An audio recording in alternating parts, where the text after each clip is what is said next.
Hello, this is Seraphim, and today I bring you a new original story on my channel about justice, hidden truths, and lives that change when karma finally arrives. The billionaire stood in the doorway of the Harmony Hills group home, and every adult in the building turned the color of old dishwater.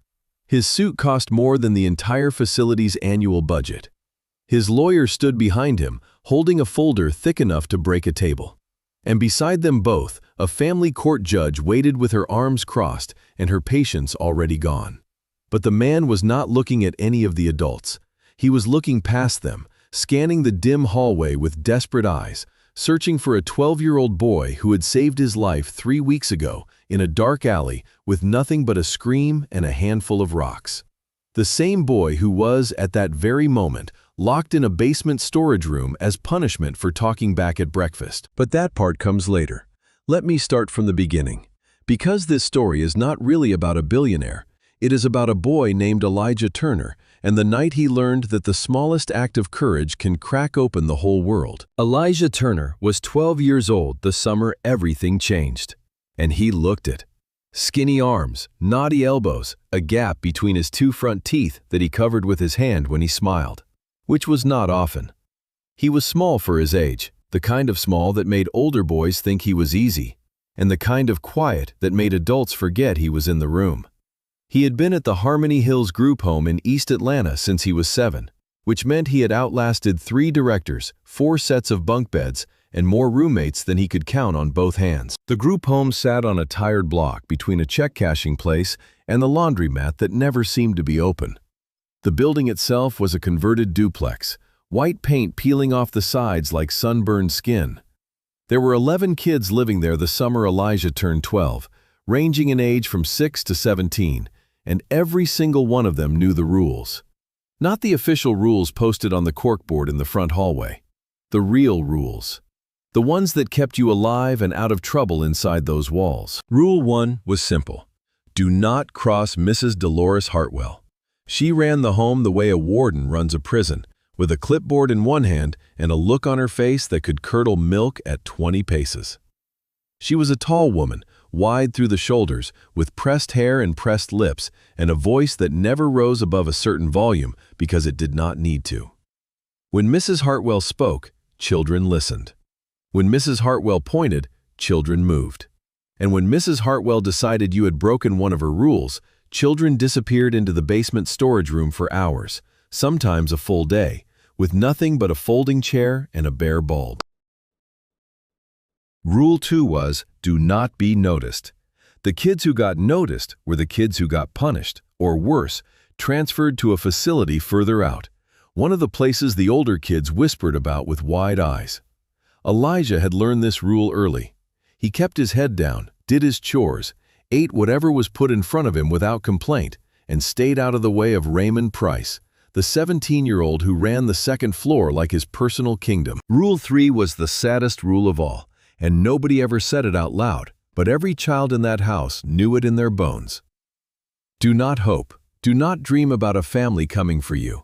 Do not imagine a mother showing up at the door with tears in her eyes and open arms. Because hope, in a place like Harmony Hills, was just a faster road to heartbreak. Elijah had stopped hoping when he was 9, the year his 3rd foster placement fell through, and they brought him back to the group home in the middle of the night like a package being returned. His mornings all looked the same. The alarm on the hallway wall buzzed at 6:15, a sound like an angry wasp trapped in a tin can.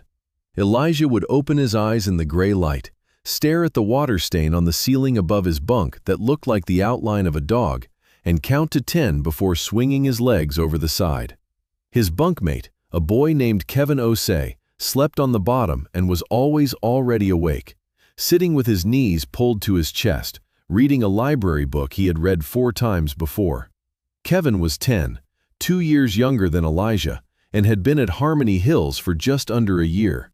He was the closest thing Elijah had to a friend. "Morning," Kevin would whisper, and Elijah would nod, and that was their whole ritual. Then they would dress in whatever clothes were cleanest, brush their teeth at the one working sink in the upstairs bathroom, and head downstairs for breakfast. Breakfast was served by Mr. Okafor, the maintenance man and cook and janitor and everything else the group home could not afford to hire a separate person for. He was a quiet Nigerian man in his 60s with gentle hands and sad eyes and a way of looking at the children that made you feel like he was silently apologizing for the whole situation. He made oatmeal most mornings, sometimes with raisins if the donation box from the church had included any. The oatmeal was always too thin and slightly burned on the bottom, but Mr. Okafor served it with such careful dignity, spooning it into each bowl like it was something precious, that none of the children ever complained, at least not to his face.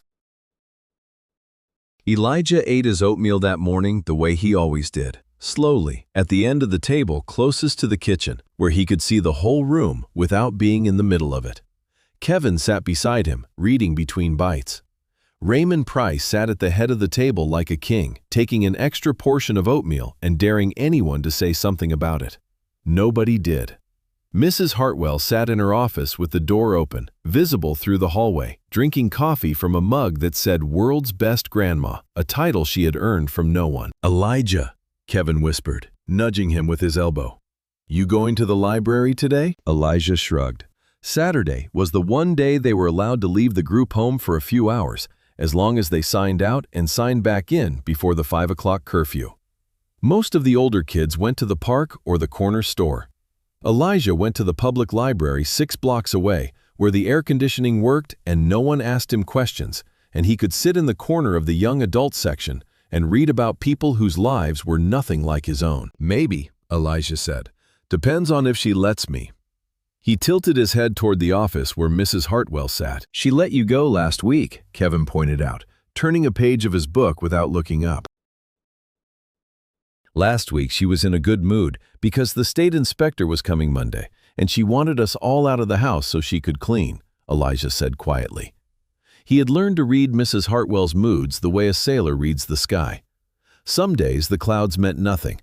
Other days they meant a storm was coming, and you better find shelter. That particular Saturday, the clouds were low. Mrs. Hartwell had been on the phone most of the morning with someone who made her voice go tight and clipped, which was never a good sign. When Elijah approached her office door at 9:30 to ask permission to go to the library, she looked at him like he had asked to borrow her car. "Library," she repeated, the word flat in her mouth. She looked him up and down. Elijah stood very still, hands at his sides, making himself as unthreatening as a boy could make himself. He had learned that trick too. Small, quiet, harmless. "Fine, be back by 5. 1 minute late and you lose Saturday privileges for a month. You understand me?" "Yes, ma'am," Elijah said, already backing toward the door. He understood. He always understood. Understanding was the currency of survival in this place, and Elijah was rich in it. The library was his sanctuary. It was a squat brick building with a mural of children reading painted on the side, the colors faded to pastels by years of Georgia sun.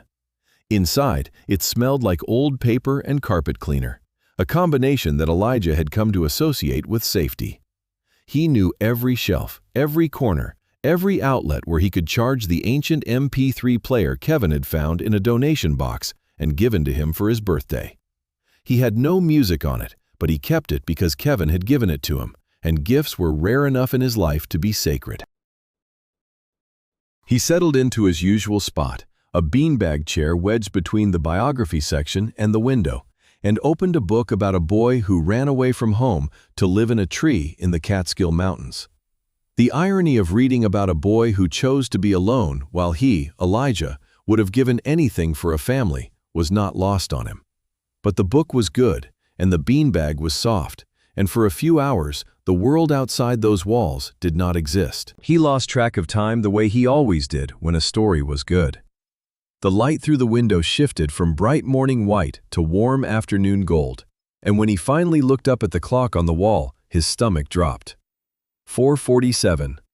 The library was 13 minutes away by foot if he walked fast, and he had 13 minutes to get back before curfew. Elijah shoved the book back on the shelf and ran. Not a jog, not a fast walk, but a full sprint, his worn sneakers slapping the sidewalk, his backpack bouncing against his spine. He cut through the parking lot of the laundromat, squeezed between the fence behind the check-cashing place, and took the shortcut through the alley that ran behind Oglethorpe Street. He had taken this route 100 times. It shaved 3 minutes off the walk, and 3 minutes was the difference between making curfew and spending the night in the storage room. The alley was narrow, lined on both sides with dumpsters and chain-link fences and the back doors of businesses that had closed years ago. It smelled like wet cardboard and something sour, and the only light came from a single street lamp at the far end that buzzed and flickered like it was considering retirement. Elijah was halfway through, his breath coming in sharp little puffs, when he heard the sound. A grunt, a thud, a voice, low and angry, saying words that were more growl than language. Then another voice, higher, panicked, saying, take it, just take everything, please." And the unmistakable sound of a fist hitting something soft. Elijah stopped running. Every muscle in his body screamed at him to keep going, to get to the group home, to make curfew, to survive. That was the smart thing. That was the safe thing. That was what every rule he had ever learned told him to do. Do not be noticed. Do not draw attention. Do not get involved. But Elijah Turner, for all his quietness, for all his smallness, for all the ways the world had taught him to be invisible, had one quality that no group home and no amount of hardship had been able to beat out of him. He could not walk past someone in pain. He could not hear a cry for help and pretend he did not hear it.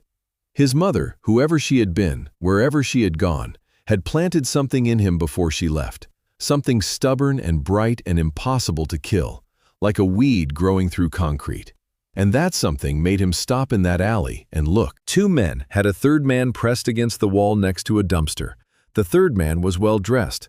Elijah could see that even in the dim light. A dark suit, polished shoes, a watch on his wrist that caught the flicker of the street lamp and threw it back like a tiny star. One of the attackers had him by the collar, while the other one rifled through his pockets. The well-dressed man's nose was bleeding, a dark line running down into his mouth, and his eyes were wide with the kind of fear that makes a person forget they are an adult and turns them back into a child. Elijah did not think. Thinking would have stopped him. Instead, he dropped his backpack, scooped up a rock from the cracked asphalt, and threw it. The rock hit the dumpster with a bang that echoed off both walls of the alley like a gunshot. The 2 attackers flinched and turned. Elijah screamed. Not words, just sound, as loud as his 12-year-old lungs could make it. A ragged, wild yell that bounced off every surface and filled the alley with noise. "Get away from him!" Elijah shouted, grabbing another rock, then another. He threw them fast, not aiming for heads, but for the noise, for the chaos, for the disruption. One rock hit an attacker's shoulder. Another cracked against the wall inches from the second man's face. A third clattered against the dumpster lid. Elijah kept screaming, kept throwing, his voice cracking, his arm burning, his heart hammering so hard he could feel it in his teeth. The attackers looked at each other. They looked at Elijah, this scrawny kid screaming like a banshee in the dark, and they did the math. More noise meant more attention. More attention meant more witnesses. More witnesses meant police. They shoved the well-dressed man one final time, sending him stumbling against the dumpster, and then they ran. They ran hard and fast down the opposite end of the alley and disappeared around the corner like smoke. Elijah stood there, breathing hard, a rock still clenched in his right hand. His palm was cut where the rock's edge had sliced the skin, and blood dripped between his fingers onto the ground, but he did not feel it. The adrenaline was too thick, too hot, too loud in his veins. He stared at the well-dressed man who was leaning against the dumpster, pressing a handkerchief to his bleeding nose, his hands shaking so badly the white cloth looked like a flag of surrender fluttering in a breeze. The man stared back at Elijah. Their eyes met in the dim flicker of that dying street lamp, and for a moment, neither of them moved. The man's eyes were dark brown, almost black, and even through the shock and the blood and the fear, there was something in them that Elijah could not name. Something searching, something startled. Like the man was looking at Elijah and seeing someone else entirely. Then the moment broke. A car alarm went off somewhere on the next block, and the man flinched, straightening up, patting his pockets, pulling out car keys with trembling hands. He looked at Elijah one more time. His mouth opened like he was about to say something. Then it closed. He turned, walked quickly to the end of the alley where a black sedan sat parked at the curb, got in, and drove away. "No, thank you." "No, are you all right?" "No, let me help you." Just taillights disappearing into the evening, 2 red dots shrinking to nothing. Elijah watched the car go. He stood there in the alley with blood on his hand and rocks at his feet, and the echo of his own scream still ringing in his ears. And he felt something he was used to feeling, but that never got easier. He felt invisible. Not invisible the way he made himself at the group home, on purpose as a shield. Invisible the way the world made him, without even trying. Like he was a thing that happened to be there, useful for a moment, and then not worth another look. He picked up his backpack. He looked at the blood on his hand and wiped it on his jeans, leaving a dark smear on the denim. Then he started walking. Not running anymore. There was no point. It was 5:11 by the time he reached the front door of the Harmony Hills group home, and Mrs. Hartwell was standing in the hallway with her clipboard pressed against her chest like a shield of her own, her mouth set in a thin, hard line. 11 minutes late, she said, and her voice was the voice of a woman who had been waiting for exactly this. Not because she was worried, because she was right. Because being right was the only power she had left in a life that had not gone the way she planned, and she wielded it like a weapon. 11 minutes, Elijah. What did I tell you this morning? "I'm sorry, Mrs. Hartwell," Elijah said, and his voice came out small and scraped, still raw from screaming in the alley. "I lost track of time at the library, and then on the way back there was a situation. 2 men were attacking someone in the alley on Oglethorpe, and I tried to help, and that's why I'm late. I'm sorry." Mrs. Hartwell looked at him the way a person looks at a stain on a shirt they just washed, with annoyance, with mild disgust, with the certainty that the stain is lying about how it got there. "A situation," she repeated, letting the word hang in the air between them. 2 men, an alley. "Elijah, I have been running this home for 14 years.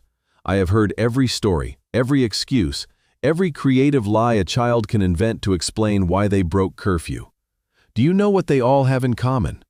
She paused, but it was not a question that expected an answer. They are all stories, and stories do not change the rules. "It's not a story," Elijah said, and he held up his hand, the one with the cut, the blood dried to a dark crust along his palm. "I cut my hand on a rock. I was throwing rocks at the guys who were hurting this man in a suit. They ran away. He drove off. That's what happened." Mrs. Hartwell glanced at his hand the way a person glances at a clock they are not really reading. Her expression did not change. "You were fighting," she said flatly, "and you were late. That's 2 violations. Storage room. Tonight and tomorrow. Mr. Okafor will bring you a blanket." "I wasn't fighting," Elijah said, and something in his chest tightened, a hot wire pulling taut between his ribs. "I was helping someone. He was getting mugged. There was blood on his face. I couldn't just walk past." "You could have, and you should have," Mrs. Hartwell said, and she said it with such calm, such absolute certainty that it landed in Elijah's chest like a stone dropped in still water. "You are 12 years old. You are a ward of the state. You are my responsibility, which means your safety is my burden, and I will not have you running around dark alleys playing hero because you read too many books at that library. Storage room. Now." There was no point in arguing. Elijah had learned that lesson long before he learned the shortcut through the alley. Arguing with Mrs. Hartwell was like arguing with a wall. The wall did not care about your reasons. The wall did not care about your feelings. The wall was a wall, and you were not getting through it. He turned and walked down the hallway toward the basement stairs, his backpack still on, his hands still stinging, his jaw clenched so tight his teeth ached. Kevin was standing at the top of the stairs, pressed against the wall, trying to be invisible the way Elijah had taught him. His eyes were wide and worried behind his glasses, and he reached out and squeezed Elijah's arm as he passed. It was a small gesture, a nothing gesture, but Elijah felt it like a warm hand on a cold night, and he nodded once at Kevin without stopping, because stopping would mean Mrs. Hartwell's voice behind him, and he could not take any more of that voice tonight. The storage room was in the basement, at the end of a hallway that smelled like mildew and laundry detergent. It was not technically a closet, but it was not much more than one. 8 feet by 8 feet, concrete floor, concrete walls, a single bare bulb hanging from a chain, and a metal folding chair that was always cold no matter how long you sat in it. There were shelves along one wall stacked with cleaning supplies and old board games with missing pieces and boxes of donated clothes that nobody had sorted. The door locked from the outside, and there was no window. Elijah sat in the folding chair and set his backpack on the floor beside him. He looked at his hand, the cut across his palm, and flexed his fingers. The cut stung, and the sting felt like the only real thing in the world.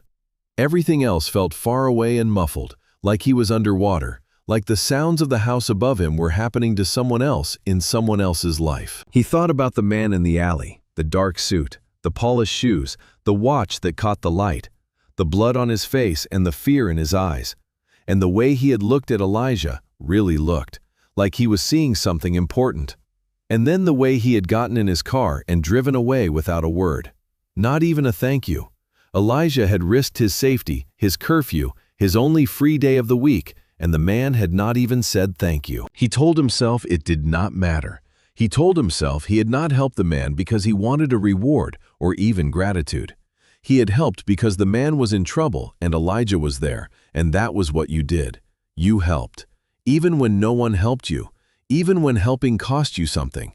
You helped because not helping was the kind of wrong that lived inside you afterward, the kind that whispered at night and made the ceiling feel lower and the dark feel darker.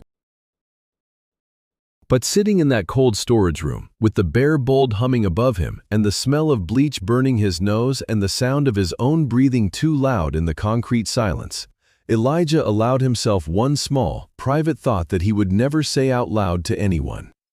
He thought, just once, someone could help me back. Just once, it could be my turn. The thought was so painful that he pushed it down immediately, burying it beneath the layers of armor he had built over 5 years in this place. He pulled his knees to his chest, rested his forehead on them, and closed his eyes. Mr. Okafor came down an hour later with a blanket and a plate of food. He did not say much.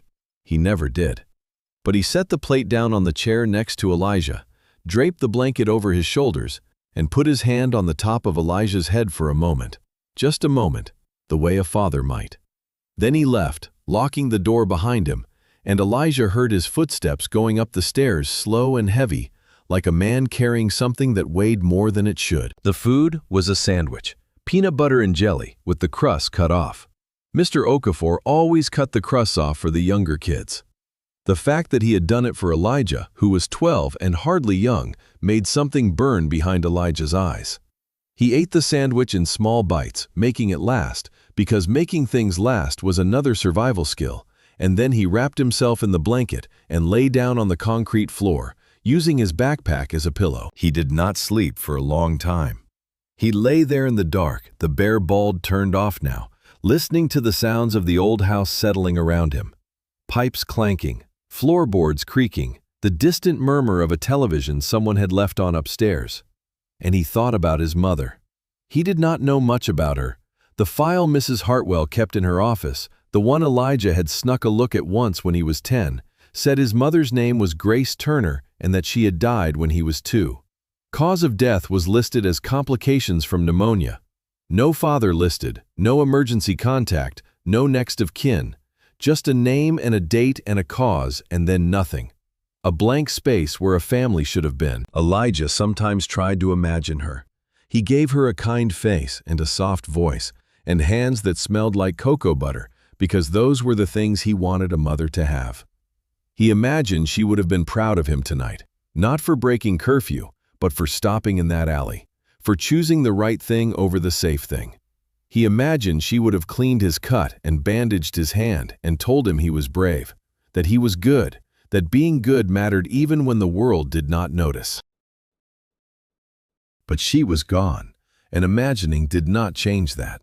So Elijah stopped imagining, the way he always did, like turning off a light in a room he was not allowed to enter, and finally, sometime after midnight, he fell asleep. Sunday passed the way Sundays always passed at Harmony Hills, slow and shapeless.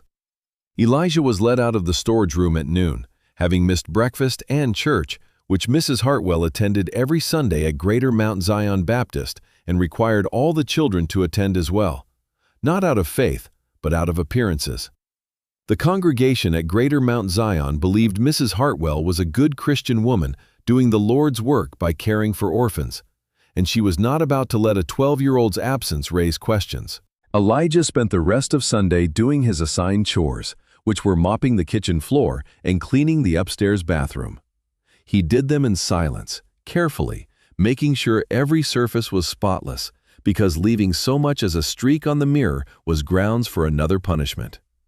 Kevin followed him around like a shadow, not talking, just being there, which was his way of saying, "I'm on your side," without using words that might be overheard. "Was it really a mugging?" Kevin asked finally, when they were alone in the bathroom with the door shut and the water running to cover their voices. He was sitting on the edge of the tub, his book in his lap but unread, his eyes fixed on Elijah. "Yeah," Elijah said, wringing out the mop. "Two guys had this man pinned against the wall. He was in a suit, a nice one. They were taking his stuff and hitting him. I threw rocks until they ran." Kevin's eyes went wide behind his glasses.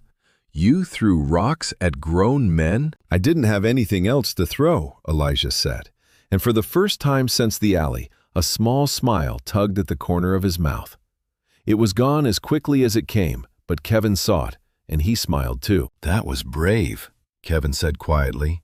Then, after a pause, "Was the man okay?" "He was bleeding, but he was walking," Elijah said. "He got in his car and left, didn't say anything to me. He squeezed the mop hard and dirty water ran into the bucket like something escaping. Didn't even look at me." "That's messed up," Kevin said, with the simple moral clarity of a 10-year-old who had not yet learned that the world did not always operate the way it should. "Yeah," Elijah agreed, "it is." And then he went back to mopping because the floor was not going to clean itself, and feelings, no matter how justified, did not change the facts of a dirty floor or a locked storage room or a life without a single person who was legally required to love you. The week that followed was ordinary in the way that weeks at Harmony Hills were ordinary, which is to say, it was quietly brutal. Monday meant school, which for Elijah was a middle school called West Side Preparatory that was neither west of anything nor preparing anyone for much. He was a good student, quiet in class, consistent with his homework, the kind of kid teachers wrote safe, unremarkable comments about on report cards. Shows effort, completes assignments, could participate more. The could participate more was a gentle way of saying that Elijah sat in the back of every classroom and spoke only when called on and disappeared into the hallways between periods like a fish slipping back into dark water. Tuesday, Mrs. Hartwell announced at breakfast that the home would be receiving a visit from a new social worker on Thursday, and the children were to be on their best behavior, which meant clean clothes, clean faces, smiles when spoken to, and absolutely no mention of the storage room or the fact that Raymond Price had shoved a 9-year-old into a wall last week and nothing had been done about it. The children nodded. They knew the drill. Inspections were performances, and they were all trained actors by now. Wednesday, Elijah's hand finally stopped hurting. The cut had scabbed over, a thin dark line across his palm that looked like a second lifeline. He caught himself looking at it during math class, tracing it with his fingertip, thinking about the way the rock had felt in his hand, the way his arm had burned with each throw, the way the sound had echoed off the alley walls. He thought about the well-dressed man's eyes, the way they had widened when they found Elijah's face in the dark, the way they had held on for a moment too long, like the man was trying to memorize him, and then the way they had turned away. Thursday brought the social worker, a young woman named Ms. Adeyemi, who wore bright colors and spoke with a Nigerian accent, and asked each child to tell her one thing they liked about living at Harmony Hills. Elijah said the oatmeal because it was the only true answer he could give that would not get him in trouble.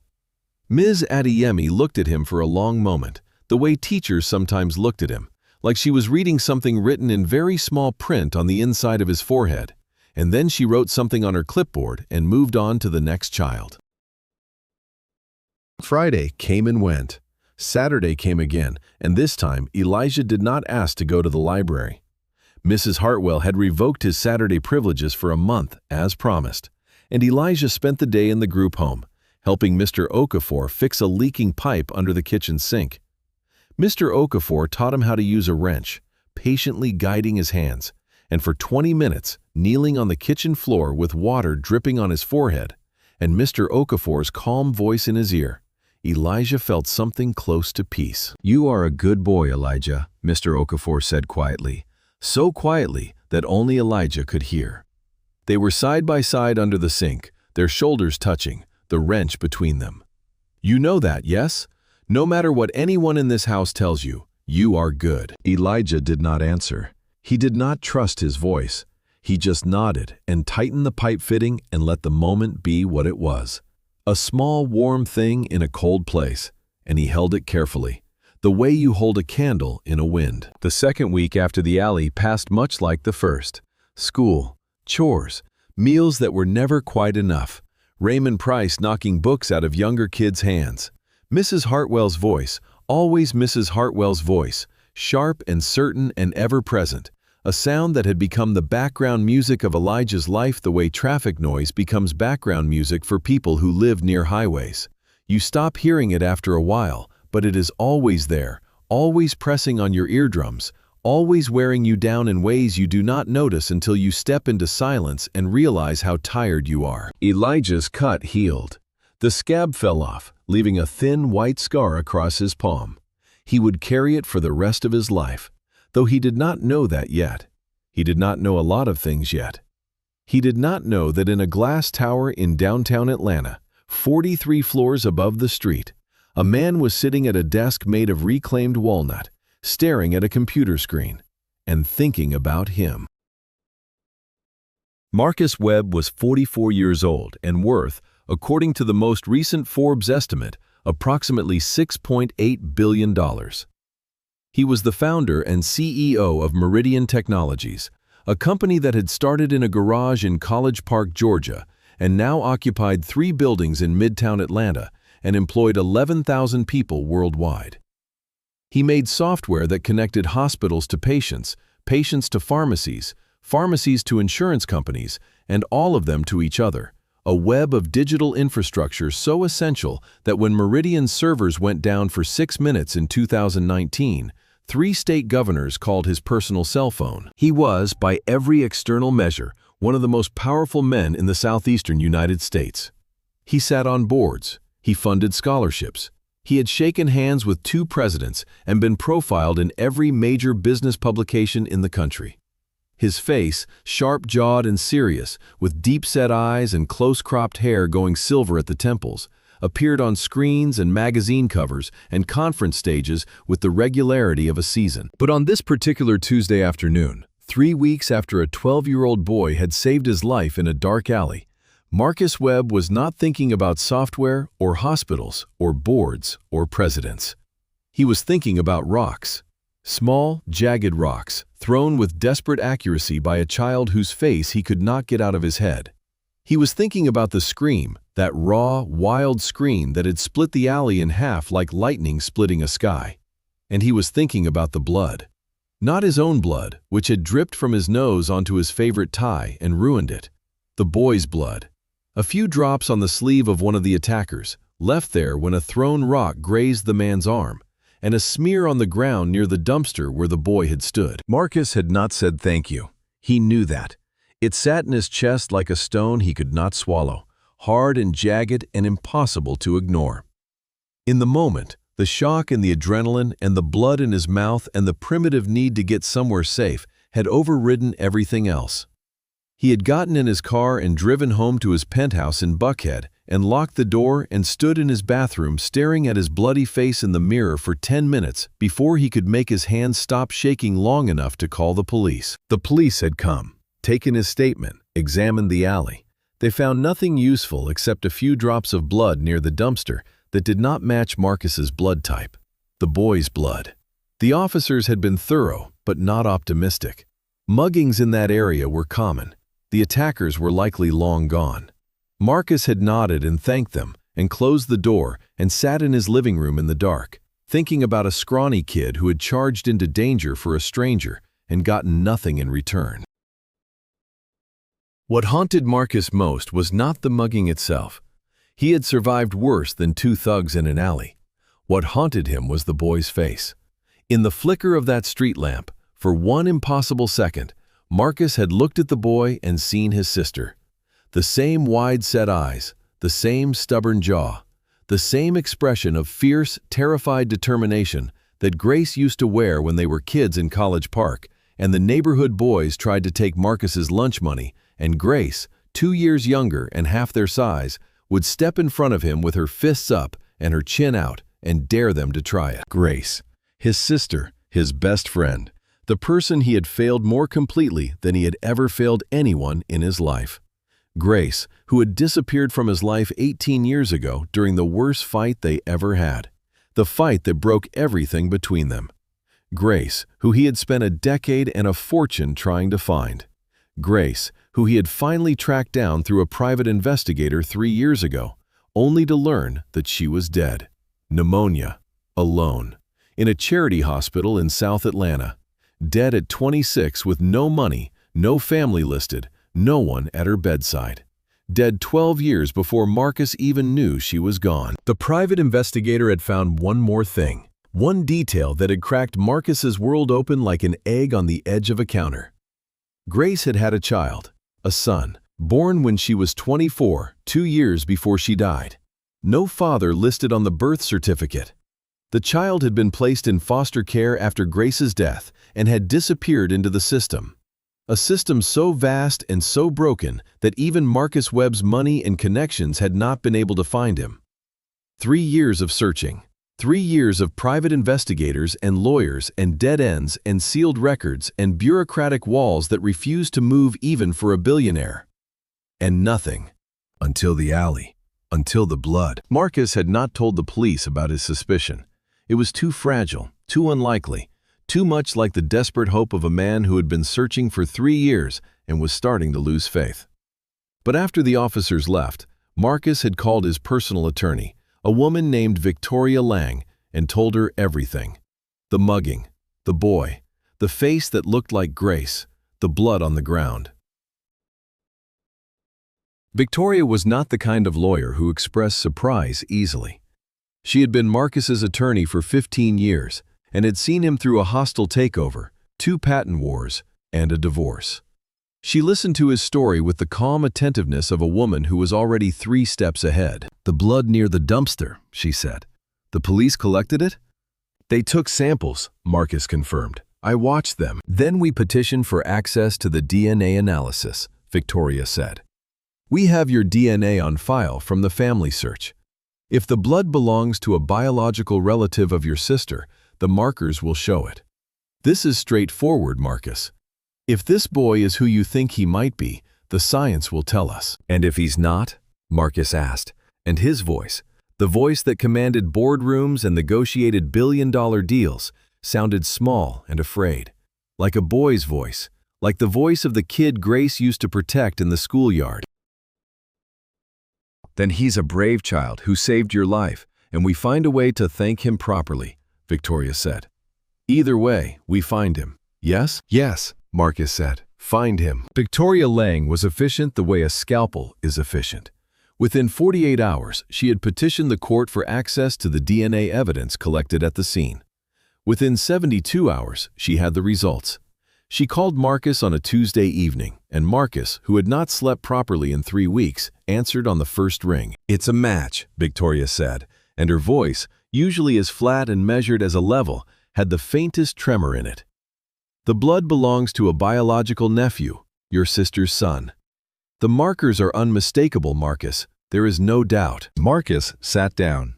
He did not decide to sit down. His legs simply stopped working, and he found himself on the edge of his bed, the phone pressed so hard against his ear that the screen left a warm rectangle on his cheek. The room tilted, righted itself, tilted again. He closed his eyes and saw the boy's face in the flickering light. Grace's eyes looking back at him from a child's face. Alive. Alive in a dark alley, throwing rocks at grown men, bleeding from his hand, screaming with a courage that had no business being inside a body that small. "Where is he?" Marcus whispered. "Working on it," Victoria said. "The blood match to a minor in the state foster care system. The records are sealed, but I have a family court judge who owes me a favor and a very compelling argument for emergency disclosure. Give me 72 hours. "You have 24, Marcus said. Victoria did not argue. She simply said, "I'll call you tomorrow," and hung up. It took her 31 hours. At 7 in the morning on a Thursday, Victoria Lang called Marcus Webb and gave him an address. Harmony Hills Group Home, East Atlanta. A 12-year-old boy named Elijah Turner. Mother, Grace Turner, deceased. Father, unknown. In the system since age 7. Currently under the care of the facility director, a Mrs. Dolores Hartwell. Marcus wrote the address on the back of his hand, the way he used to write answers to test questions in high school, the ink pressing into his skin like a promise. He stared at the name, Elijah. Grace had named her son Elijah. He said it out loud, once, twice, 3 times, and each time the name grew more solid, more real, more like a person instead of a search query. Elijah, his nephew, his sister's boy. "I want to go today," Marcus told Victoria. "You will not go today," Victoria said, with the firm calm of a woman who had been managing this man's impulses for 15 years. "We go through the proper channels. I am filing an emergency kinship petition with the family court this morning. We need a judge's order before we set foot in that group home, because if we do this wrong, the system will close around that boy like a fist, and we will spend 6 months in hearings. Do you understand?" Marcus understood. He was a man who had built an empire on patience and planning and the discipline to wait for the right moment. But this was not business. This was Grace's son, and every hour that boy spent in that group home, every night he slept under a roof that was not his family's roof, felt like a wound that was still bleeding. "How long?" Marcus asked. 1 week, Victoria said, "possibly less. I have already spoken to Judge Anita Williams in family court. She is sympathetic and she moves quickly. I am hand-delivering the petition and the DNA results this morning. We will have a hearing. You will testify.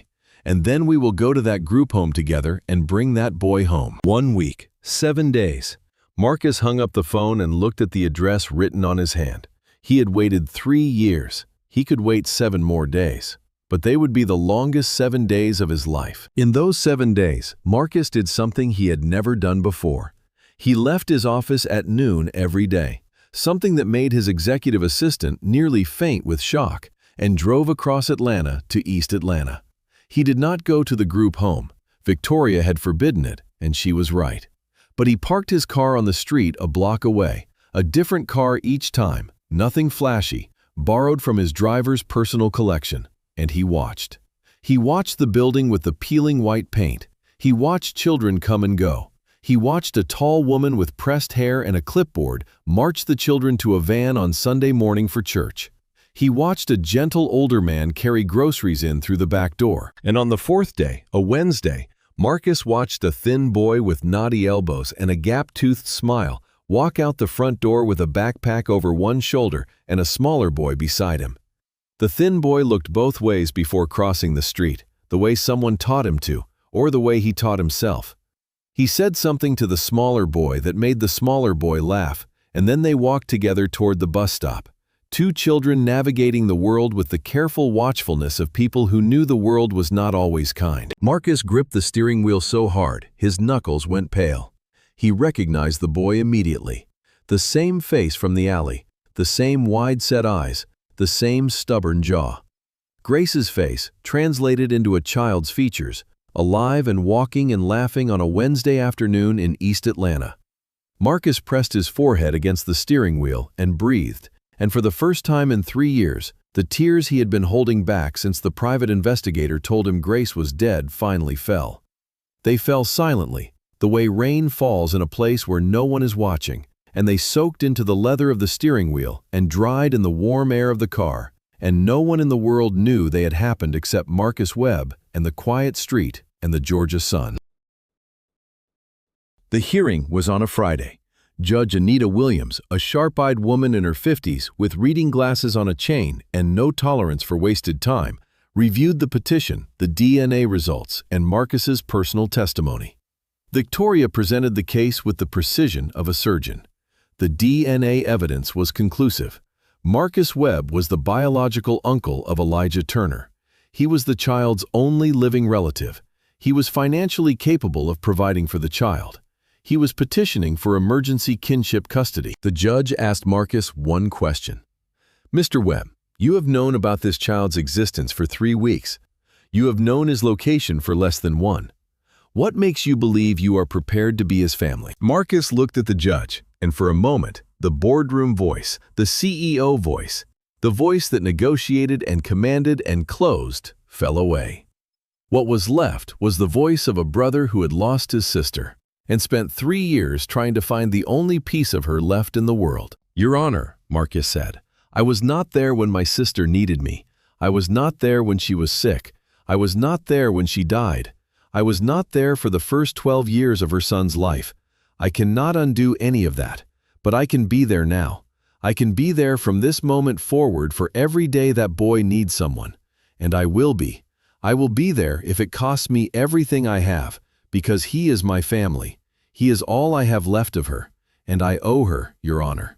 I owe her a debt I can never fully repay, but I can start by making sure her son never spends another night wondering if anyone in this world is coming for him." Judge Williams looked at him over her reading glasses for a long moment.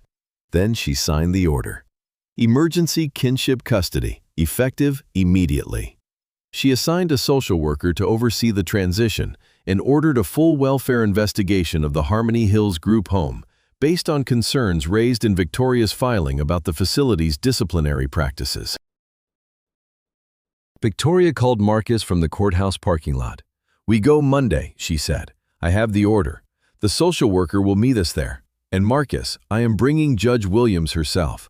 She wants to see the facility in person." "Monday," Marcus repeated, and the word felt like the first day of a new season, like the first warm morning after a long winter, like a door opening after years of knocking. Monday came. Marcus dressed in his best suit, the charcoal one, the one he wore to meetings where the outcome mattered more than the money. He knotted his tie with steady hands, though his stomach was a fist of nerves. He looked at himself in the mirror and saw a 44-year-old man with silver temples and deep-set eyes and the expression of someone walking towards something enormous, something that could not be prepared for, something that could only be stepped into. Victoria picked him up at 9. She was wearing her courtroom armor, a black suit and heels that clicked on the pavement like a metronome, and she carried a leather folder that contained the judge's order, the DNA results, the kinship petition, and a preliminary report on the Harmony Hills group home that she had compiled from state records. The report was not flattering.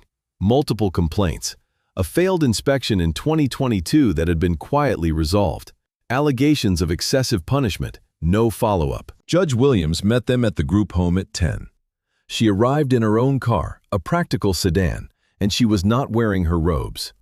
She was wearing a plain blue dress and flat shoes, and she looked like someone's grandmother, which she was. But her eyes were the eyes of a woman who had spent 30 years on the bench and had seen what happened to children when the system failed them, and she was not in a gentle mood. They stood on the sidewalk, the three of them, looking at the peeling white building with the tired block around it and the check cashing place next door. Marcus looked at the front door and thought about Elijah walking through it every day, and the thought made something behind his ribs feel like it was being squeezed by a hand that did not intend to let go. "Ready?" Victoria asked. 3 years ready, Marcus said. They walked up the steps. Victoria knocked, and when the door opened and Mrs. Dolores Hartwell stood in the doorway with her clipboard and her pressed hair and her expression of practiced authority, and she saw the suit and the lawyer and the judge, every drop of color drained from her face like water from a cracked glass. That was the moment. That was the moment when the billionaire stood in the doorway of the Harmony Hills group home, and every adult in the building turned the color of old dishwater. His suit cost more than the entire facility's annual budget.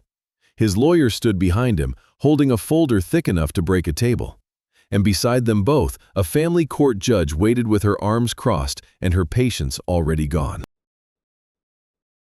"Mrs. Hartwell," Victoria said, and her voice was silk over steel, the kind of voice that sounded pleasant and meant business. "My name is Victoria Lang. I am an attorney representing Mr. Marcus Webb. This is Judge Anita Williams of the Fulton County Family Court. We have a court order for the immediate release of a minor in your care, Elijah Turner, to his biological uncle, Mr. Webb. We also have a court order for a full inspection of this facility. May we come in?" Mrs. Hartwell's hand tightened on the clipboard. Her mouth opened, closed, opened again. She looked at Marcus, then at Victoria, then at the judge, then back at Marcus. And then she did something Elijah would have found astonishing if he had been standing there to see it. She stepped aside. They walked into the hallway. The hallway smelled like pine sol and oatmeal and something older, something tired. The smell of a building that had been holding its breath for years. The world's best grandma mug sat on the desk in Mrs. Hartwell's office, visible through the open door. A corkboard on the wall displayed the official rules. The floor was clean. The walls were clean. Everything was clean.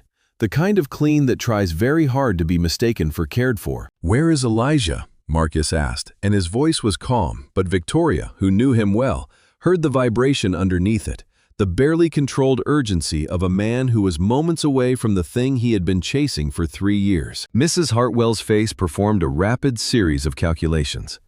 She was a woman who survived by reading situations and choosing the response most likely to protect her position. And right now, her situation was standing in her hallway, wearing a $10,000 suit and backed by a judge. "Elijah is in the house," Mrs. Hartwell said carefully. "He had a behavioral incident at breakfast. He spoke disrespectfully to me, and he was placed in a timeout area to reflect on his behavior. I can retrieve him for you." Judge Williams stepped forward. She was a head shorter than Mrs. Hartwell, but the way she occupied space made the hallway feel smaller around her. "Where is the timeout area, Mrs. Hartwell?" A pause. A beat of silence so heavy it had texture. "It's in the basement," Mrs. Hartwell said, and something in her voice changed. A crack in the wall of composure, a flicker of awareness that the ground beneath her feet had shifted and was not going to shift back. "Show me," Judge Williams said. The walk to the basement was the longest walk of Marcus Webb's life. Longer than the walk across the stage to collect his first award. Longer than the walk down the hospital corridor when his mother was dying. Longer than the 3 years of searching. Mrs. Hartwell led them down the stairs, her heels clicking on each step, her back rigid, her clipboard clutched like a life preserver. Victoria walked behind her with the folder under her arm, her face expressionless, her eyes recording everything. Marcus walked behind Victoria, and his hands were shaking, and he did not try to stop them. The basement hallway smelled like mildew and laundry detergent. It was dim, lit by a single fluorescent tube that buzzed and flickered. At the end of the hallway was a closed door, a closed, locked door. Mrs. Hartwell stopped in front of it. She turned to face them, and on her face was the expression of a woman who was rapidly assembling an explanation, a justification, a reframing of what they were about to see. "The timeout room is a standard behavioral management tool," Mrs. Hartwell began, her voice taking on the practiced tone of someone who had said these words before, to inspectors, to social workers, to anyone who asked. "It provides the child with a calm, quiet space to reflect on their actions and regulate their emotions. It is used only for short periods and only when other interventions have been exhausted." "Open the door," Judge Williams said, and her voice had no tone at all, which was worse than anger. Mrs. Hartwell produced a key from her pocket. Her hand was steady. She unlocked the door and pushed it open. The room was 8 feet by 8 feet. Concrete floor, concrete walls. A single bare bulb hanging from a chain, currently off. A metal folding chair. Shelves of cleaning supplies. No window.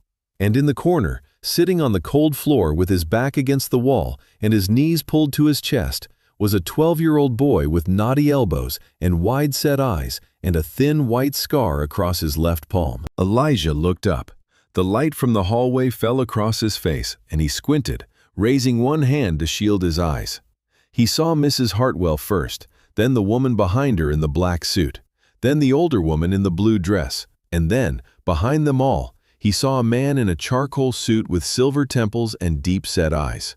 A man whose face Elijah recognized immediately, because he had seen it 3 weeks ago in the flickering light of a dying street lamp, bloody and afraid and looking at him like he was seeing a ghost. Elijah's hand dropped from his eyes. His mouth opened. No sound came out. He stared at the man, and the man stared back at him. And in the silence of that basement room, something happened that neither of them had the words for yet. A recognition. Not just of faces, but of something deeper, something in the blood, something that had been waiting 12 years to be found. Marcus Webb stepped past Victoria. He stepped past the judge. He stepped past Mrs. Hartwell, who flattened herself against the wall as if he radiated heat. He walked into that concrete room, and he knelt down on the cold floor in his $10,000 suit, and he looked at Elijah Turner, his nephew, his sister's son, and he said the words he should have said 3 weeks ago in a dark alley. "Thank you," Marcus said. His voice broke on the second word, splintered like wood under pressure, and the tears came again.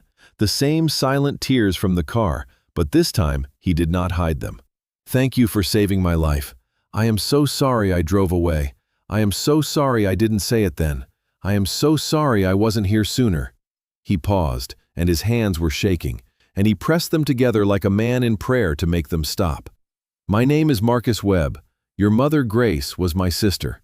You are my nephew, Elijah, and I have been looking for you for 3 years." Elijah did not move. He sat perfectly still on the concrete floor, his knees at his chest, his eyes locked on the man kneeling in front of him, and his mind did something it had not done in a very long time. It hoped. Not the small, private, shameful hope he buried under layers of armor. A big hope, a dangerous hope, a hope that filled the room like a sound, like the echo of a scream in an alley, like the ringing of a rock against a dumpster. "You knew my mama?" Elijah whispered. The words were so quiet they barely existed, more breath than sound, the kind of words a child speaks when they are afraid that saying them too loud will make them untrue. "I knew her," Marcus said, and his voice steadied, because this boy needed him to be steady, and Marcus Webb had spent his whole life learning to be what people needed. "She was my little sister. Her name was Grace. She had eyes just like yours. She was the bravest person I ever knew. Until 3 weeks ago, when I met you in that alley." Behind them, in the hallway, Judge Williams was looking at the concrete room. She was looking at the bare bulb and the folding chair and the locked door and the shelves of cleaning supplies. She was looking at Mrs. Hartwell, who was standing very still with her clipboard against her chest and her face the color of ash. "How long has this child been in this room?" the judge asked, and her voice was quiet, the dangerous kind of quiet, the kind of quiet that comes before a verdict. "Since breakfast," Mrs. Hartwell said. "Approximately 2 hours. It was a minor incident." He raised his voice at the table. "He raised his voice," the judge repeated. "And you locked a 12-year-old child in a concrete room with no window and a bare light bulb for 2 hours.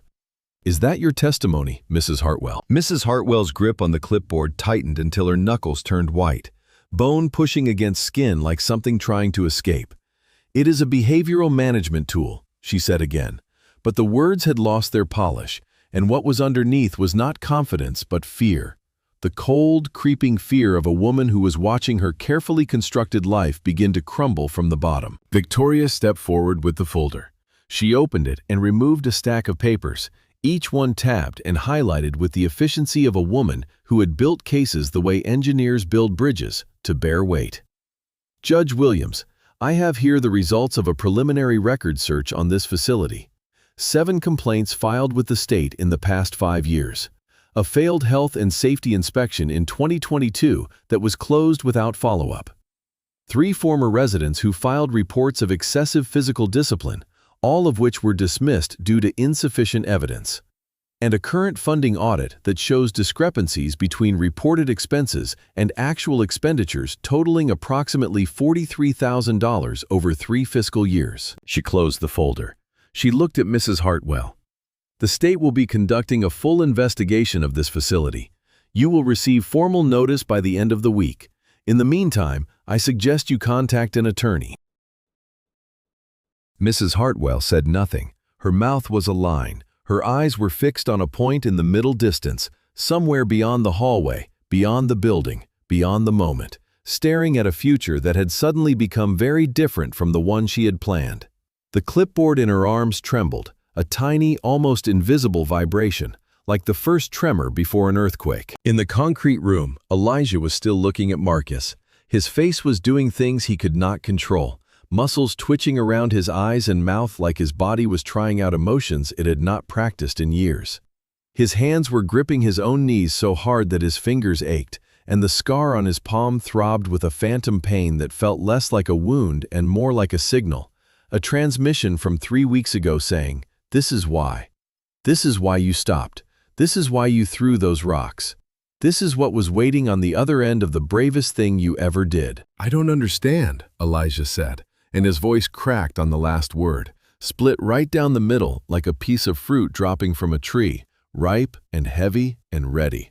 "How can you be my family? I don't have family. The file says no next of kin. The file says there's nobody." "The file was wrong," Marcus said, and he said it with such simple certainty, such absolute conviction, that the words landed in the room like stones, like the very rocks Elijah had thrown, solid and real and impossible to ignore. "Your mother and I had a fight a long time ago, before you were born, a terrible fight. We said things we shouldn't have said, and we let pride keep us apart when love should have brought us back together.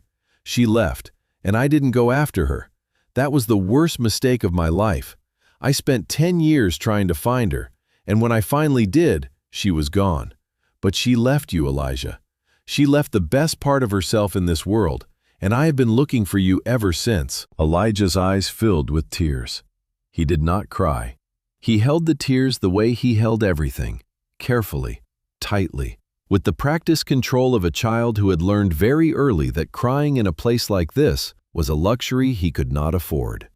But they were there, sitting on the edge of his lower lids like water on the rim of a glass, and Marcus saw them, and the sight of his nephew's tears held back by sheer willpower broke something in Marcus's chest that he had not known was still intact.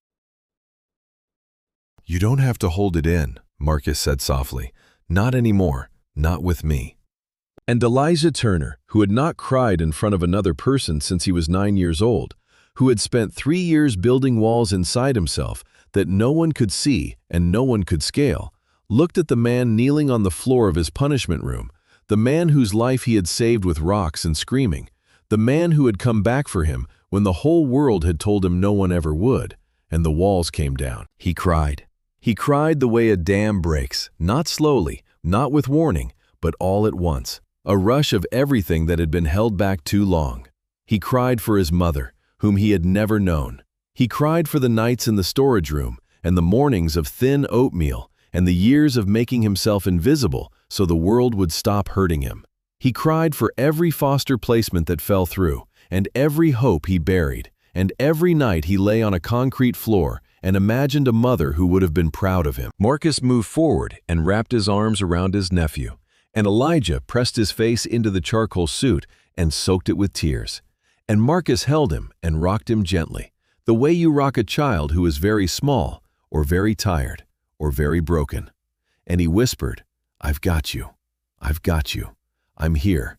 You're not alone anymore." Victoria Lang stood in the hallway and watched, and she pressed her lips together and blinked rapidly several times, because she was a lawyer and she did not cry at work. But there are moments that test even the most disciplined of hearts, and this was one of them. Judge Williams watched too, and her face was stone, but her hand, resting on the doorframe, gripped the wood so tightly that her fingernails left small crescents in the paint. Mrs. Hartwell watched from further down the hallway, and what crossed her face was not remorse or compassion or even fear, but something more complicated, something that looked almost like recognition, as if she was watching her own story end and could see every wrong turn she had made to get here, every child she had locked in that room, every complaint she had dismissed, every dollar she had diverted, every act of small cruelty she had dressed up as discipline, all of it leading to this moment, this man, this boy, this judge, this lawyer, this folder full of evidence, this door that would not close again. The next hours were a blur of logistics and paperwork and conversations that happened over Elijah's head while he sat in the hallway, clutching a cup of water Mr. Okafor had brought him, the old man's hand trembling as he handed it over, his sad eyes wet and his gentle voice saying, "You see, Elijah, I told you, you are a good boy. Good things find good people." Victoria handled the paperwork with her usual surgical efficiency. The court order was presented to Mrs. Hartwell, who signed the release forms with a hand that shook so badly her signature was barely legible. A social worker arrived, a woman Elijah had never met, who spoke to him in a calm voice and explained what was happening, that his uncle had been granted temporary kinship custody, that he would be leaving the group home today, that there would be follow-up visits and counseling and a formal custody hearing in 30 days, but that for now, right now, today, he was going home with his family. Family. The word sounded foreign in Elijah's ears, like a word from a language he had once known and forgotten. He said it silently, mouthing it to himself, testing it, feeling the shape of it on his lips. Family. It did not feel real yet. None of it felt real. The man in the suit who said he was his uncle, the lawyer with the folder, the judge with the hard eyes, the release forms, the phrase, "going home." It all felt like a story he was reading in a book at the library, a story about a boy whose life changed in a single morning, a boy who was not him, because things like this did not happen to boys like him. But it was happening. It was happening right now, in the hallway of the Harmony Hills group home, between the corkboard with the official rules and the office with the world's best grandma mug. And Elijah could feel it the way he had felt the rock in his hand 3 weeks ago, solid and real and sharply present. Kevin found him while the adults were talking in Mrs. Hartwell's office. Kevin appeared at the end of the hallway, his book in his hand, his glasses sliding down his nose, his face a war between happiness and grief. Because Kevin was 10 years old and smart enough to understand that his best friend was leaving and he was not. They looked at each other. Elijah opened his mouth to say something, to explain, to promise, to comfort, but the words would not come. What do you say to the person who sat beside you through the worst of it? What do you say to the boy who squeezed your arm at the top of the basement stairs and whispered, "Be brave," and cut the crusts off your sandwich when Mr. Okafor was too busy to notice? What do you say when you are being pulled out of the water and he is still in it? "I'll come back for you," Elijah said, and the words came out rough and ragged and fierce. A promise made with the same voice that had screamed in the alley.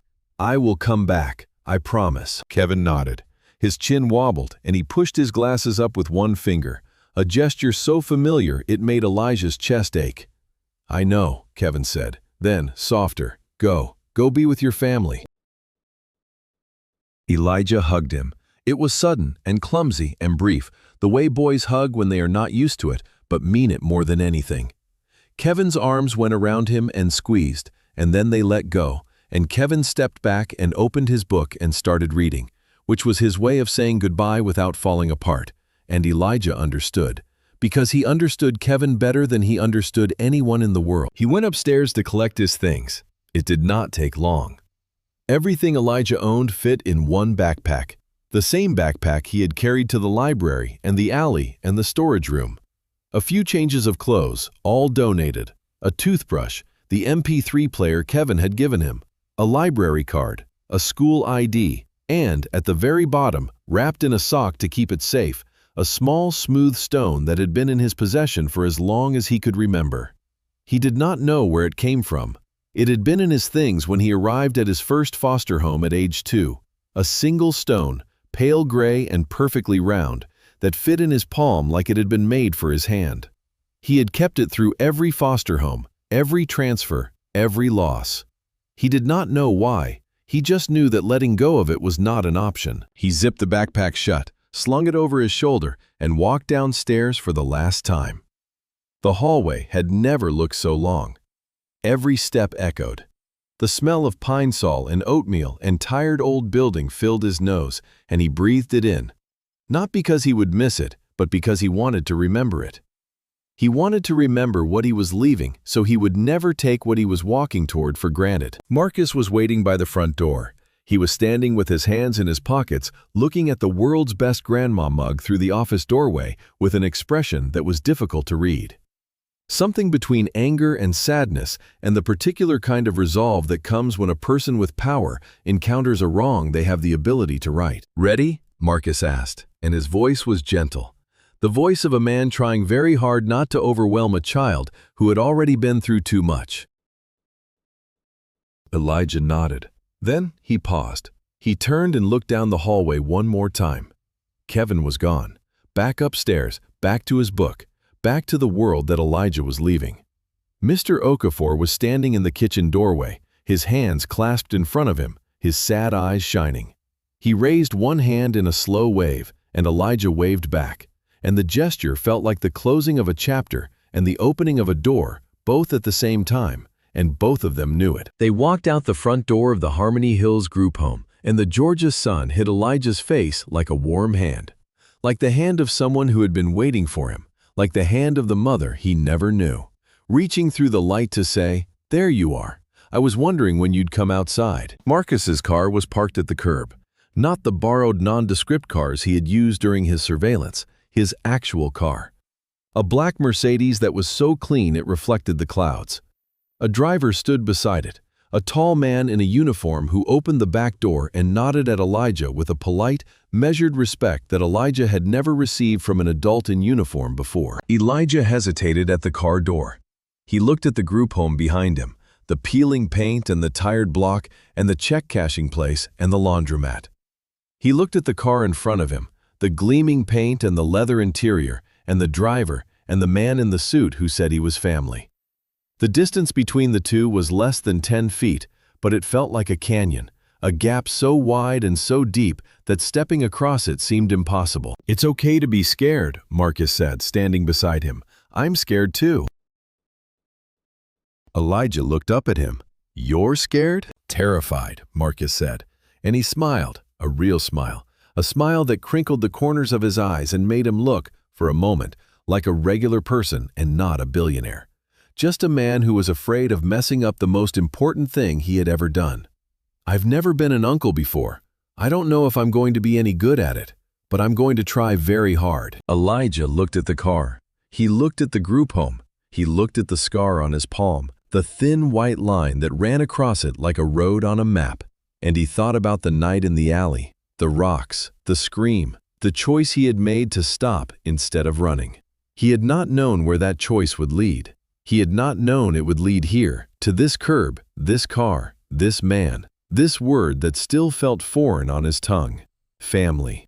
But here he was, and the only direction left was forward. He got in the car. The leather seat was cool against his legs, and the interior smelled like cedar and something clean, like a place that had never known the smell of pine sol or burned oatmeal. Marcus got in beside him, and the driver closed the door, and the sounds of the street, the traffic, the check-cashing place, the tired block, all of it went quiet, muffled by the glass and the leather and the sudden, disorienting hush of a world that was completely different from the one Elijah had known his entire life. They drove. Marcus did not talk much at first. He seemed to understand, with the instinct of someone who had spent years reading people in boardrooms, that Elijah needed space. He pointed out things through the window, landmarks, restaurants, the building where his company was headquartered, but he did it casually, without pressure, like a tour guide who was okay with the tourist looking or not looking. Elijah looked. He looked at everything. The streets got wider as they drove north, the buildings got taller, the trees got greener, the cars got newer. He pressed his forehead against the window and watched a city he had lived in for 12 years transform into a city he had never seen before, block by block, like a picture coming into focus. "Where are we going?" Elijah asked, the first words he had spoken since they got in the car. "Home," Marcus said. Then, quickly, as if correcting himself, "My home. Our home, if you want it to be. I have a place in Buckhead.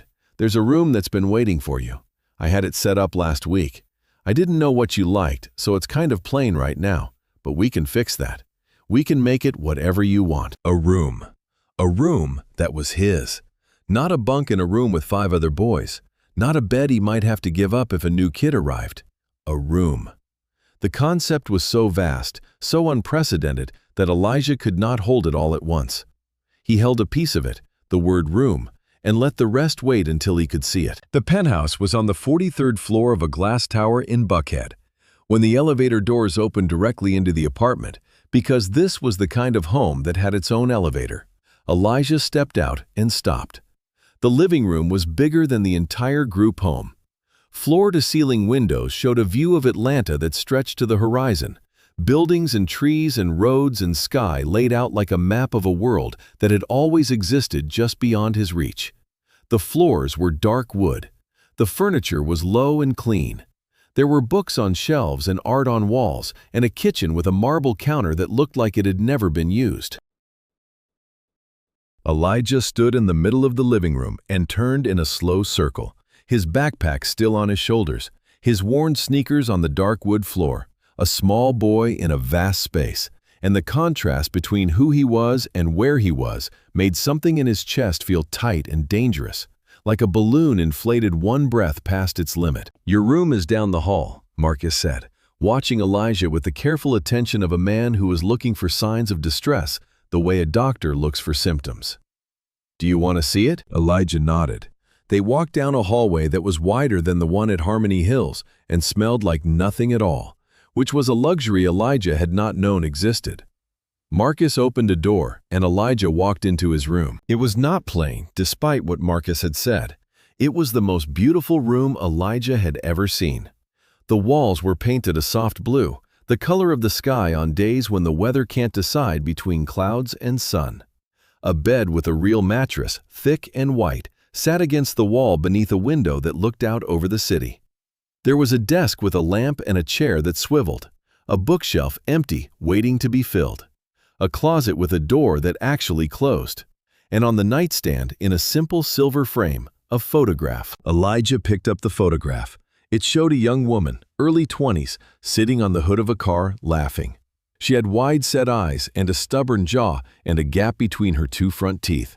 And she was looking at the camera with an expression of such unguarded joy that it made the air leave Elijah's lungs in a rush. "That's Grace," Marcus said from the doorway. His voice was quiet, the kind of quiet that comes from standing next to something holy. "That's your mother. That picture was taken 3 months before you were born. She was so happy. She used to carry this little stone in her pocket, a smooth gray one she found by a river when we were kids. She said it was her lucky rock. When she left, she took it with her." Elijah's hand went to his backpack. He unzipped it slowly, reached in, and pulled out the sock at the bottom. He unwrapped it, and the smooth gray stone rolled into his palm, pale and round and warm from being pressed against his back during the car ride. Marcus stared at the stone. His face went very still, the stillness of a person who was seeing something they had given up hope of ever seeing again. He recognized it. Elijah could see it in his eyes, the flicker of recognition, the flash of memory, the weight of years compressed into a single small gray object sitting in a child's scarred palm. "She gave it to you," Marcus whispered. It was not a question. It was a realization, a piece of a puzzle clicking into place with a sound that only he could hear. "It was in my stuff when I went to the first foster home," Elijah said. "I never knew where it came from. I just knew I couldn't let it go." Marcus crossed the room. He sat on the edge of the bed beside Elijah and looked at the stone in the boy's hand. And his face did something Elijah had seen before, in the alley, in the storage room, and now here. It opened. The controlled, composed CEO face fell away, and what was behind it was not a billionaire, but a brother. A person who missed his sister so badly that a river stone could bring him to his knees. "She found that stone when she was 8, Marcus said, his voice rough and tender, the voice of someone telling a story they have carried alone for too long.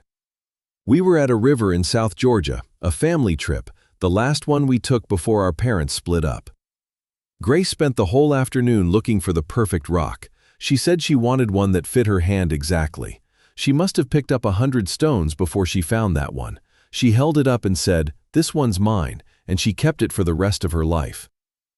He paused. "And then she gave it to you." Elijah looked at the stone, his mother's stone, the stone that had traveled from a river to a woman's pocket to a baby's belongings, to a series of foster homes, to a group home, to an alley, to this room, this blue room on the 43rd floor, where a boy who had never known his mother was holding the last thing she had left him. He closed his fingers around it, the scar on his palm pressed against the smooth surface, old wound meeting old gift, and the two felt like they belonged together, like they had always been part of the same story.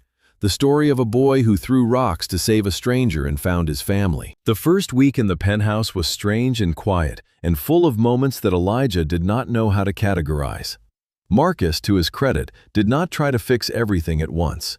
He did not shower Elijah with gifts or grand gestures or the kind of performative generosity that makes the giver feel good and the receiver feel like a project. Instead, he did small things. He cooked dinner himself, badly, and they ate together at the kitchen counter and laughed at the burned edges of the chicken. He asked Elijah questions about school and listened to the answers with the focused attention of a man in a meeting. He let Elijah be quiet when he needed to be quiet and talked when he seemed to need talking. He showed Elijah how the shower worked, and the washing machine, and the TV, and the elevator. Each new piece of technology a small adventure that made Elijah's eyes go wide in ways that made Marcus simultaneously happy and heartbroken. The nights were the hardest. Elijah lay in his new bed, on his new mattress, under his new sheets, and stared at the ceiling. And the ceiling was smooth and white and had no water stain that looked like a dog, and the absence of that stain kept him awake for hours. The room was too quiet, too clean, too big. He was used to the sounds of 5 other boys breathing, the creaking of bunks, the distant hum of the hallway light that never turned off. Here, there was nothing but the whisper of the air conditioning and the muffled sound of the city 43 floors below. And the silence felt like a space he did not know how to fill. On the third night, Marcus found Elijah sitting on the kitchen floor at 2 a.m, his back against the refrigerator, his knees pulled to his chest in the same position he sat in at the storage room. Marcus did not say a word. He sat down on the floor next to Elijah, his back against the counter, and they sat together in the dark kitchen, 2 people learning how to share the same space, the same silence, the same grief. "I keep thinking it's not real," Elijah said finally, his voice small in the big kitchen. "I keep thinking I'm going to wake up and be back in the storage room, and Mr. Okafor will bring me a blanket, and that'll be my life again." Marcus was quiet for a moment. Then he said, "When I started my company, the first year, I kept the key to the garage where I worked in my pocket at all times. Even after we moved into a real office, even after we went public and I had more money than I could count, I kept that key because I was afraid that if I let go of it, everything I'd built would disappear. Some mornings I'd wake up in my apartment and reach into my pocket for that key just to make sure." He paused. "I still have it, actually. Top drawer of my desk. I check sometimes." Elijah looked at him. "That's your stone," he said. Marcus smiled in the dark. "Yeah," he said. "That's my stone." They sat on the kitchen floor until the sky outside the windows turned from black to dark blue to pale gray. And then Marcus made coffee and Elijah made toast, and they ate breakfast together at the counter with the city waking up around them. And it was the first morning in Elijah's life that felt like the beginning of something, instead of the continuation of something he wished would end. The formal custody hearing was scheduled for 30 days after the emergency placement. In those 30 days, a great many things happened, some slowly and some very fast, like a river that flows gently in one stretch and crashes into rapids in the next. The first thing that happened slowly was trust. Elijah did not trust Marcus. Not yet, not fully. He liked him, certainly. He appreciated him deeply. He was grateful to him in a way that he could not articulate, a gratitude so large it felt physical, like a weight in his chest that was the opposite of the weight he used to carry. But trust was different from gratitude. Trust meant believing that this man would still be here tomorrow, and the day after, and the day after that. Trust meant believing that this new life was permanent, not temporary. Not a foster placement that could fall through, not a promise that could be broken by a phone call from a social worker saying, "Sorry, the arrangement didn't work out." Elijah tested Marcus the way children who have been hurt test the people who claim to love them, not consciously, not with malice, but instinctively, like a person testing the ground before stepping onto ice. He was late for dinner one evening to see if Marcus would lock him in a room. Marcus simply reheated the food and asked him how his day was. He left his dirty clothes on the floor to see if Marcus would yell. Marcus picked them up and put them in the hamper and said, "In the future, the hamper's right there, no big deal." He slammed a door once, hard, to see if Marcus would flinch. Marcus flinched, then came to Elijah's room and said, "Rough day?" and sat on the edge of the bed and waited. Each test passed was a brick removed from the wall Elijah had built inside himself. The wall was thick. It had taken 5 years to build. It was not coming down in 30 days. But bricks were coming loose, one by one, and through the gaps, light was beginning to get in. The second thing that happened slowly was grief. Elijah had never properly grieved his mother because he had never properly known her.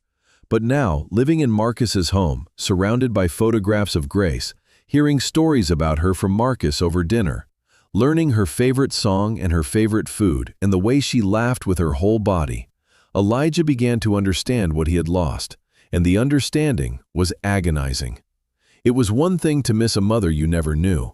It was another thing entirely to miss a mother who was becoming, through stories and photos and a small gray stone, a real person with a real laugh and real eyes that looked just like his. He cried at odd moments, in the shower where the water hid the sound, at the desk in his room doing homework, when a song on the radio reminded him of something Marcus had said about Grace.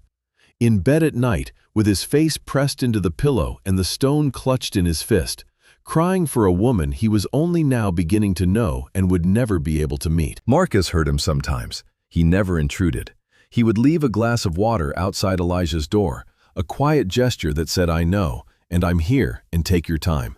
And Elijah would find it in the morning and drink it and feel the cool water go down his throat like forgiveness, like patience, like the kind of love that does not demand anything in return. The thing that happened fast was the investigation of Harmony Hills. Judge Williams had ordered it.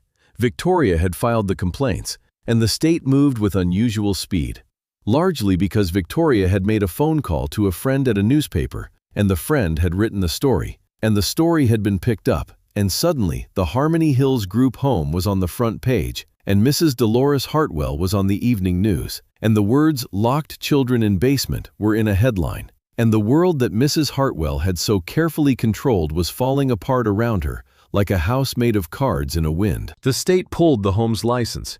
The children were relocated to approved facilities. Mrs. Hartwell was charged with multiple counts of child endangerment and misuse of state funds. Her court date was set for December. She was released on bail and spent the next several months in a house that had suddenly become very empty and very quiet. A house without children to control, without a clipboard to carry, without the small daily power that had become, over 14 years, the only thing she knew how to be. Elijah followed the news of the investigation with a complicated mixture of satisfaction and sadness. He was glad the storage room would never hold another child. He was glad Mrs. Hartwell was facing consequences. But he could not find it in himself to celebrate, because celebration felt too simple for something so layered, and because the children who had been relocated were not going to mansions in Buckhead. They were going to other group homes, other facilities, other versions of the same broken system that had failed them all. "I want to help them," Elijah said to Marcus one evening, sitting at the kitchen counter with his homework spread in front of him and his mother's stone on the counter beside his textbook. "Not just me, all of them. Kevin and the little kids and everyone who was there." Marcus looked at his nephew, and what he saw was not a 12-year-old boy asking for charity. What he saw was Grace. Grace with her fists up in the schoolyard. Grace stepping in front of her brother. Grace finding the perfect stone by the river and holding it up and saying, "This one's mine." He saw courage, the kind that comes not from power or money, but from something deeper, something planted in the bones, something that makes a person stop in a dark alley and throw rocks at the dark. "Tell me what you want to do," Marcus said, "and I'll make it happen." What Elijah wanted to do became over the following weeks a foundation. The Grace Turner Foundation, named after his mother, funded by Marcus, guided by Elijah. Its mission was simple and specific: to improve conditions in group homes across Georgia, to provide legal advocacy for foster children, to fund educational scholarships, to make sure no child sat in a concrete room with a bare bulb and a folding chair and wondered if anyone was coming. Elijah sat in on the planning meetings, which Marcus held in his office at Meridian Technologies, and the executives who attended these meetings, men and women in suits who ran departments and managed budgets, listened to a 12-year-old boy describe the storage room, the thin oatmeal, the locked door, the sound of a key turning from the outside, and every single one of them wrote a check. The custody hearing arrived on a Tuesday, exactly 30 days after Marcus had knelt on a concrete floor in a $10,000 suit and told his nephew he was sorry. The hearing was in Judge Williams's courtroom, a room that smelled like wood polish and paper and the particular brand of seriousness that courts carry in their walls. Marcus sat at a table with Victoria. Elijah sat in a chair behind them, wearing new clothes that fit properly for the first time in his life, his backpack at his feet, the stone in his pocket. The social worker testified. She described the home visits, the bonding assessments, the progress reports. She used words like stable and nurturing and appropriate, and each word landed in the courtroom like a pebble in a pond, small but rippling outward. Marcus testified again. He talked about dinner at the counter and burned chicken, and 2 in the morning on the kitchen floor, and the stone that Grace had found by the river. He talked about Elijah's grades, which had gone up. He talked about Elijah's counselor, who had reported significant improvement in emotional regulation and social engagement. He talked about the foundation, about how Elijah had insisted on being involved, about how the boy who had been told to be invisible his entire life was choosing, for the first time, to be seen. And then the judge asked Elijah if he wanted to speak. Victoria had told him he did not have to. Marcus had told him there was no pressure. But Elijah stood up, because standing up was what he did. In alleys, in storage rooms, in the face of everything the world had thrown at him. He stood up. "Your Honor," Elijah said, and his voice was quiet but steady, the voice of a boy who had learned to make himself heard without raising his volume. "I don't have a speech. I'm 12 and I don't know a lot of legal words. But I know what it feels like to be alone, and I know what it feels like to not be alone anymore. And the difference is so big I can't describe it. Marcus is my family. I know that because I feel it. Not because of the DNA test. Because of the way he sat on the kitchen floor with me at 2 in the morning and didn't try to fix it or explain it. He just sat there. Nobody ever just sat with me before." He paused. The courtroom was very quiet. Judge Williams was looking at him over her glasses, and her face was unreadable, which Elijah had learned was not the same as unkind. "I have this stone," Elijah continued, pulling it from his pocket and holding it up so the judge could see. "It was my mama's. She found it by a river when she was 8 years old. She kept it her whole life, and then she gave it to me. I didn't know that until Marcus told me. I've been carrying it around for 10 years, not knowing why. Just knowing I couldn't let it go." He closed his fingers around it. "I think she knew. I think she knew someone would come for me, and she wanted me to have something to hold on to until they did." Judge Williams removed her glasses. She set them on the bench in front of her. She looked at Elijah for a long moment, and then she looked at Marcus, and then she signed the papers. Full custody, permanent, legal. The kind of permanent that means no one can take it back. No social worker, no phone call, no failed placement, no system glitch. Permanent like a scar. Permanent like a stone. Marcus stood up from the table and turned to Elijah, and his face was doing the thing again, the open thing, the thing where the CEO falls away and the brother appears. And he held out his hand, palm up, the way you offer something to someone who has every reason to be afraid of taking it. Elijah took it. His scarred palm pressed against his uncle's palm, and the contact was warm and solid and real. And Elijah felt it the way he felt the stone in his pocket and the scar on his hand and the sun on his face when he walked out of the group home for the last time. Like something that was always supposed to happen but needed a push, a scream, a handful of rocks thrown in the dark. They walked out of the courtroom together. Victoria walked behind them with the signed papers in her folder, and her heels clicked on the marble floor like a heartbeat, steady and sure. Outside, the Georgia sun was high and warm, and the sky was the same soft blue as the walls of Elijah's room, and the city stretched out around them, enormous and indifferent, and full of people who did not know that a boy's life had just changed forever in a room that smelled like wood polish. The months that followed were not a fairy tale.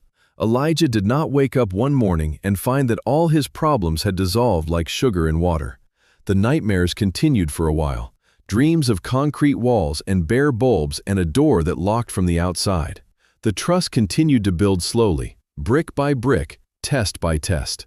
There were hard days when Elijah came home from school and went straight to his room and closed the door and lay on his bed with the stone on his chest and said nothing to anyone. There were days when Marcus said the wrong thing, or pushed too hard, or forgot that love, for a child who has been without it for most of his life, is not always a gift. Sometimes it is a challenge. Sometimes it is a threat. Sometimes it is so overwhelming that the only response is to retreat into the very walls you are trying to take down. But there were good days too. Days at Marcus's office, where Elijah sat in a swivel chair in the corner and watched his uncle run a company and thought, "He's mine. This person is mine." Days at the foundation, where Elijah reviewed applications from group homes requesting support and felt, for the first time, that the years he had spent in the system were not wasted, but were preparation for a purpose he had not yet imagined. Days at the kitchen counter, eating dinner that Marcus was slowly learning to cook without burning, talking about school and friends, and the book Elijah was reading, and the plans for the weekend. Ordinary conversations, the most ordinary conversations in the world, and therefore the most extraordinary, because ordinary was something Elijah had never had before. Kevin came to visit on a Saturday in October. Marcus had arranged it through the social worker, and when the car pulled up and Kevin got out, his glasses slightly crooked, his book under his arm, his face a mixture of wonder and nervousness, Elijah ran down the driveway and hugged him with a force that nearly knocked them both over. "This is where you live?" Kevin asked, staring up at the glass tower with his mouth open. "This is where we live," Elijah said, and the "we" included Kevin, because Elijah had spent the past 2 weeks working with Victoria and Marcus and the social worker and Judge Williams to begin the process of fostering Kevin Osai, and the paperwork was moving, and the wheels were turning, and the room next to Elijah's, the one Marcus had left empty because he had somehow known it would be needed, was being painted a warm shade of green because Kevin had mentioned once, in passing, that green was his favorite color. "Green?" Kevin said when Elijah showed him the room. His voice was very small. His book was clutched to his chest like a shield. "Green," Elijah confirmed. Kevin set down his book. He walked to the window and looked out at the city. And the light caught his glasses and turned them into small bright squares. And he stood there for a long time, saying nothing, looking at a view that included, somewhere in the distance, the tired block where they had both spent the worst years of their lives. "I told you I'd come back for you," Elijah said, standing in the doorway. "I know," Kevin said, still looking out the window. "I believed you." The Grace Turner Foundation held its first public event on a Saturday in November, a gala at the Meridian Technologies headquarters, attended by 400 people, including executives, philanthropists, politicians, social workers, and, in the front row, 11 children from 3 different group homes across Atlanta who had been invited as guests of honor. Marcus spoke first. He told the audience about his sister, about the fight that separated them, about the years of searching, about the alley. He spoke with the precision of a CEO and the rawness of a brother, and when he finished, the room was silent, in the way that rooms are silent when they have been moved past the point of applause. Then Elijah spoke. He stood at the podium in a suit that fit him properly, and shoes that were not worn through, and a tie that Marcus had taught him to knot that morning.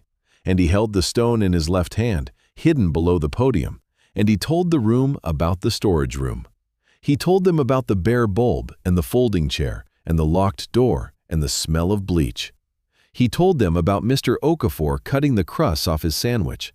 He told them about Kevin sitting beside him at breakfast with a book in his lap.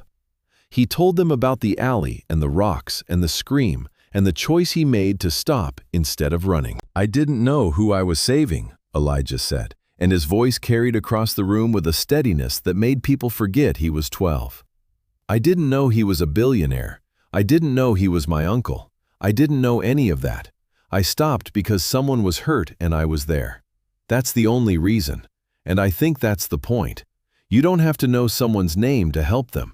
You don't have to know their story. You just have to stop. You just have to be there." He paused. He looked at Marcus, who was sitting in the front row with Kevin beside him. Kevin's book in his lap, Kevin's glasses reflecting the stage lights. Marcus nodded, a small private nod that meant keep going. "My mama named me Elijah," he said. "I used to wonder why. It felt like a big name for a kid with nothing. But Marcus told me something about my mama. He said she always believed that the right person would show up at the right time. She believed in that the way she believed in finding the perfect stone by a river. She just kept looking until she found it. I think she gave me that name because she believed someone would come for me, and she was right." The room stood.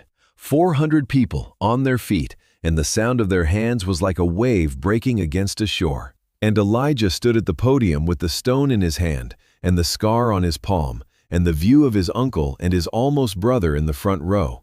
And he felt, for the first time in 12 years, that he was exactly where he was supposed to be. That night, after the gala, after the speeches and the handshakes and the checks and the photographs, Marcus and Elijah and Kevin sat on the floor of the penthouse living room, eating pizza from a box on the coffee table. Because after an evening of canapés and sparkling water, what they all really wanted was pizza. The city glittered through the windows, and the sky was clear, and the room was warm, and the silence between them was not the silence of a storage room, or a dark alley, or a kitchen floor at 2 in the morning.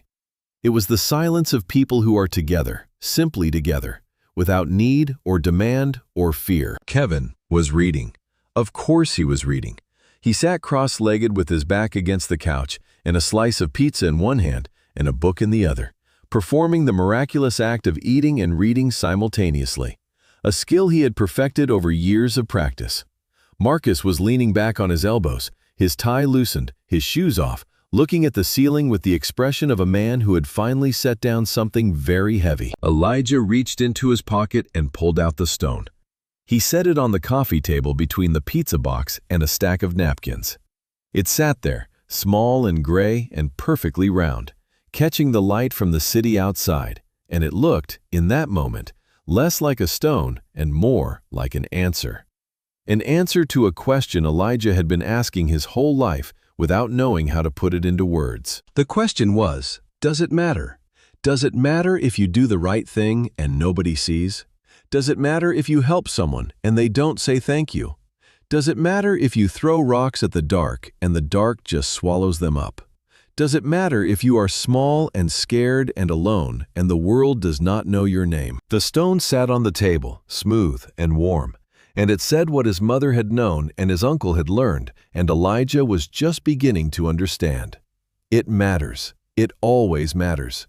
Not because the world is fair, not because kindness is always rewarded, not because the good always win, but because every act of courage, no matter how small, sends a ripple outward into the world, and you cannot know where that ripple will go, or who it will reach, or what shore it will break upon. You can only throw the rock, you can only scream into the dark, you can only stop when every instinct says run and be there. Elijah picked up the stone and put it back in his pocket, where it sat against his leg, warm and solid. A gift from a mother who had known, even then, even at the very end, that her son would be brave enough to need it, and strong enough to carry it, and wise enough, one day, to understand what it meant. Marcus looked over at him. "You okay?" "Yeah," Elijah said. He reached for another slice of pizza. "I'm okay." And for the first time in his life, it was not a performance or a shield or a lie told to survive. It was the truth, simple and whole and his.